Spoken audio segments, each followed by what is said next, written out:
25 जून को संविधान हत्या दिवस।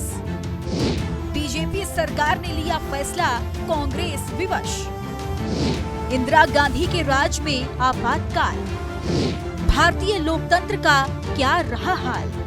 केंद्र सरकार ने शुक्रवार को बड़ा फैसला लिया।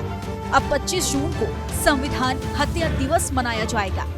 गृह मंत्री अमित शाह की अध्यक्षता में हुई एक बैठक में ये निर्णय लिया गया। केंद्र सरकार ने इसको लेकर अधिसूचना भी जारी कर दी है। गृह मंत्री अमित शाह और प्रधानमंत्री ने इसे आधिकारिक एक्स हैंडल पर पोस्ट करके ऐलान किया। 25 जून 1975 को तत्कालीन प्रधानमंत्री इंदिरा गांधी ने इमरजेंसी लगाई थी। उसी की याद में ये निर्णय लिया गया है। अब कांग्रेस इसे पाखंड बता रही है तो सत्ताधारी नेता इसे कांग्रेस का असली चेहरा बता रहे हैं। इमरजेंसी की याद को लेकर अब राजनीति भी चरम पर शुरू हो गई है। केंद्रीय मंत्री गजेंद्र सिंह ने राहुल गांधी के संविधान की किताब लेकर घूमने पर कटाक्ष किया और कहा कि संविधान की धज्जियां उड़ाने वाले लोग संविधान की किताब लेकर घूमते हैं। देश की सारी लोकतांत्रिक संस्थाओं का दमन करने का काम किया था, वो आज संविधान की किताब हाथ में लहरा करके संविधान की रक्षा के संकल्प दोहराते हुए दिखाई दे रहे हैं। देश 1975 की उस त्रासदी को भूला नहीं और वो त्रासदी देश को निरंतर नित्य याद रखने की आवश्यकता है। देशवासियों को याद करने की आवश्यकता है कि कभी कोई निरंकुश सत्ता इस तरह से संविधान का हनन और दमन न कर सके। इसलिए देश उसे याद रखे और आने वाली पीढ़ियां भी संविधान के साथ खिलवाड़ करने की क्या जो है परिणाम हो सकते हैं, क्या दुरूह परिणाम हो सकते हैं, क्या बुरे परिणाम हो सकते हैं, इनको देश याद रखे। इसके लिए संविधान हत्या दिवस घोषित किया गया है और जिन लोगों ने संविधान की हत्या की निश्चित रूप से जो उत्तरदायित्व थे उस पार्टी के लोगों के पेट में दर्द होना स्वाभाविक है। सरकार के इस फैसले से कांग्रेस बौखलाई हुई है। कांग्रेस नेता पवन खेड़ा इमरजेंसी के सवाल से तो बचते दिखे, लेकिन मोदी सरकार के कार्यकाल को इमरजेंसी बताना शुरू कर दिया और कहा कि पिछले 10 साल से जो प्रतिदिन हो रहा है वह भी संविधान की हत्या है। जिस सरकार की अधिसूचना में संविधान और हत्या शब्द एक साथ आ रहा हो, उस सरकार की क्या मानसिकता होगी आप सोच सकते हैं।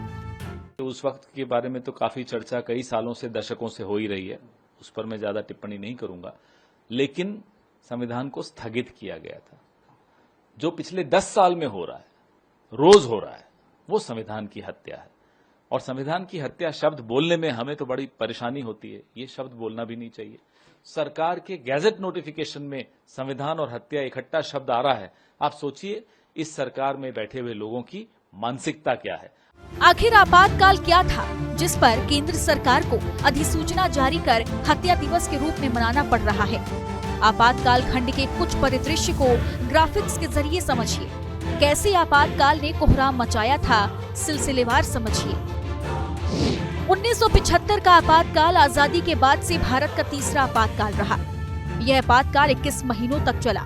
प्रेस, सिनेमा और कला पर सेंसरशिप के जरिए रोक लगा दी गई। सरकार की इच्छा अनुसार राजनेताओं को गिरफ्तार किया जाने लगा। राजनेता अंडरग्राउंड होने लगे, लेकिन उन्होंने अपना विरोध प्रदर्शन जारी रखा। आपातकाल की घोषणा होते ही हर जगह हड़तालें और विरोध प्रदर्शन होने लगे। विरोध प्रदर्शन से भारत की आर्थिक विकास दर की रफ्तार धीमी हुई। चुनाव स्थगित कर दिए गए और कई लोग मारे गए, जिसकी रिपोर्ट कभी दर्ज नहीं हुई। 1971 में पाकिस्तान से युद्ध के बाद आपातकाल से भारत की अर्थव्यवस्था हिल गई। आपातकाल लागू होने के बाद इंडियन एक्सप्रेस ने अपना संपादकीय पेज खाली छोड़ा था।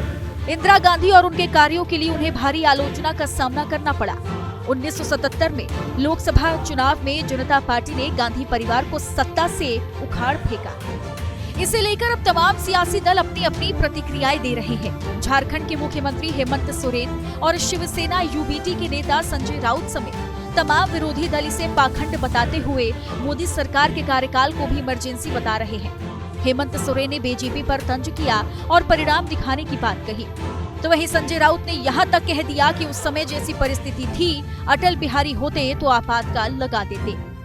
बीजेपी का, हमारे विपक्ष के लोगों का क्या कहना, वो क्या कहेंगे, क्या करेंगे, ये तो उन्हीं को पता है। और जनता अब वो नहीं जो इनको लगता है कि हर चीज पैसे से खरीदा जा सकता है। अब इस लोकतंत्र का, इस देश का यही खूबसूरती है कि लोग काफी संवेदनशील होते हैं और काफी लोग बर्दाश्त करने की भी क्षमता रखते हैं, लेकिन जब ये अपने पर आते हैं तो फिर परिणाम आप लोग को समय समय पर दिखता है और महसूस भी देशवासियों को होता है। इमरजेंसी हमने देखी है। हम उस वक्त कॉलेज में थे। जिस तरह से इस देश में कुछ नेता अराजकता फैलाना चाहते थे वो बहुत गंभीर बात है। राष्ट्रीय सुरक्षा का मुद्दा था। रामलीला मैदान से खुलेआम बड़े बड़े नेता ये आह्वान कर रहे थे आर्मी को कि प्रधानमंत्री या सरकार का आदेश का पालन मत करिए। ऐसा कभी होता है क्या? सरकार को, आर्मी को आप भड़का रहे हो कि आदेश का पालन मत करो। पुलिस फोर्स को भड़काया जा रहा था कि सरकारी आदेश का पालन मत करो। उसे क्या कहते हैं आप? ऐसे में अगर अटल बिहारी वाजपेयी प्रधानमंत्री होते तो भी वो आपातकाल लगा देते। पूर्व प्रधानमंत्री इंदिरा गांधी का ये फैसला भारत के इतिहास में काफी विवादास्पद रहा है। इमरजेंसी के दौरान कई चीजों पर प्रतिबंध लगा दिया गया था। प्रेस पर सेंसरशिप लागू करने के साथ साथ नागरिकों की स्वतंत्रता को भी सीमित कर दिया गया था।